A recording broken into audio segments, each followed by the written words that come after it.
Tara Simmons is the first formerly incarcerated state legislator in Washington state. She went from teen mother to felon to lawyer and now a state representative.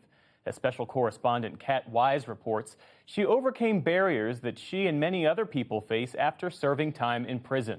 This story is part of our series, Searching for Justice. In a courthouse in Kitsap County, across Puget Sound from Seattle, Tara Simmons recently shed a title that's burdened her for more than 2 decades, convicted felon. I have signed the orders vacating the felony convictions, and so the relief you're seeking, Ms. Simmons, is granted. Congratulations. It's like true liberation. Everything that I do in my life going forward is the opportunities I have are based on my own merit. And I can't wait to have grandbabies so I can volunteer in their schools.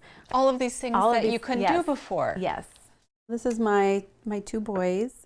Today, Simmons is a state representative, a lawyer, mother of 2 adult children, and the founding director of a nonprofit. But her journey to this point was long and difficult. I was exposed to a lot of violence when I was young. I was sexually abused. I grew up in poverty. And by the time I was 13 years old, I was dropped out of school completely. I was homeless. I was trafficked. I ended up pregnant at 14. As a teen mom, Simmons was connected to social services, graduated from high school at 16, and enrolled in community college. She went on to get a nursing degree, but just a couple of years later, Simmons pled guilty to second-degree assault for her involvement in an attack on a man she had been involved with. My first felony conviction was related to meeting a gentleman who sexually assaulted me. And then 3 days later, my friends and family beat him up. And that really, really changed the course of my life.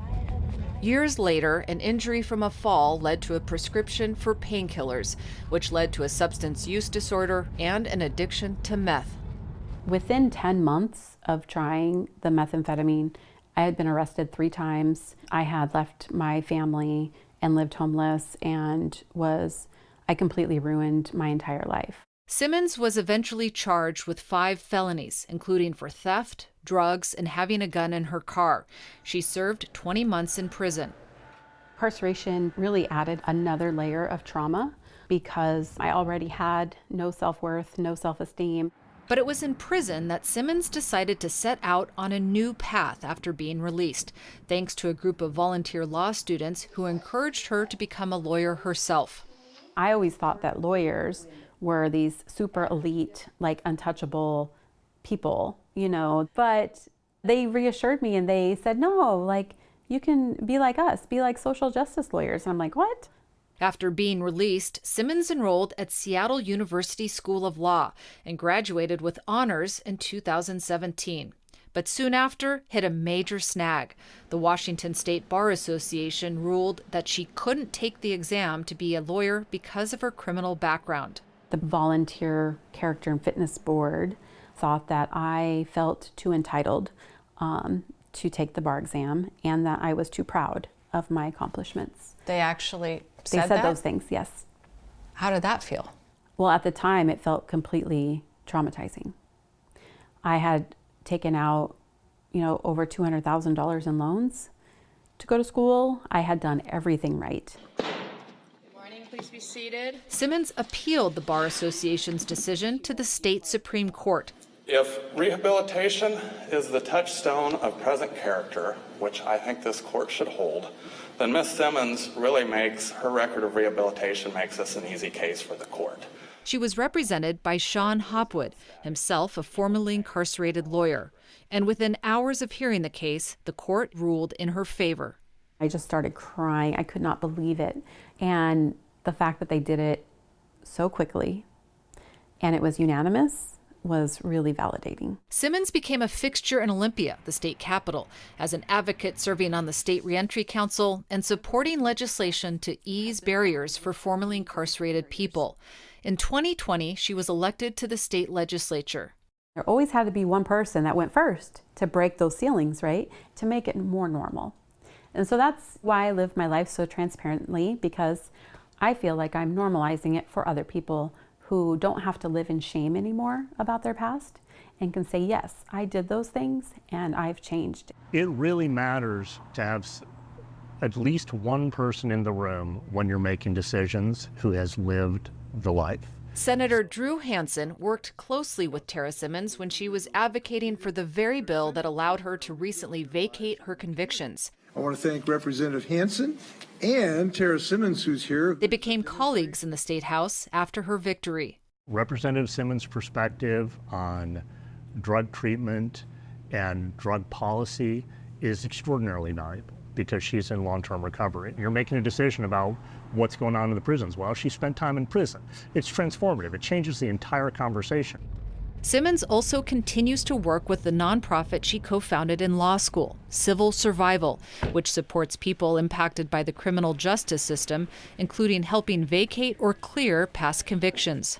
Hi, Sarah. How are you? Good. How are look you? so cute. Good. Oh, I love you. I love you too. I love that. Sarah Eichhorn is one of her clients. They met in prison when Simmons was incarcerated, and Eichhorn was volunteering to help people with substance use issues. Eichhorn had been incarcerated herself after an altercation during a supervised visit with her son when she was a teenager, a time when she was battling drug addiction.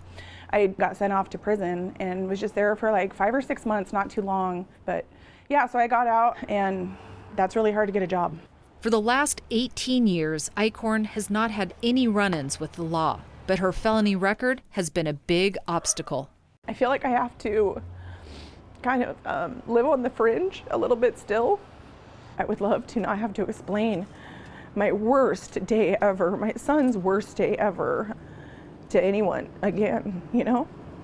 I am hopeful that they're going to move it up. Simmons is helping her friend apply for a pardon to erase that record.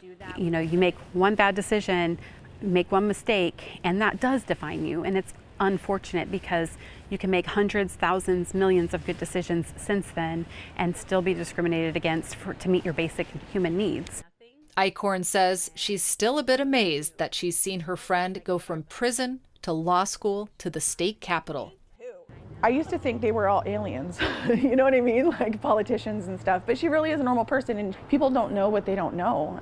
For Tara Simmons, imparting what she knows to help others like herself has become her calling.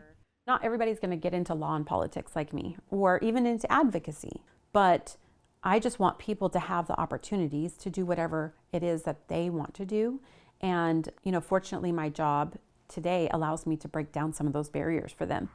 Barriers that Simmons hopes will continue to fall in Washington state and around the country for formerly incarcerated people.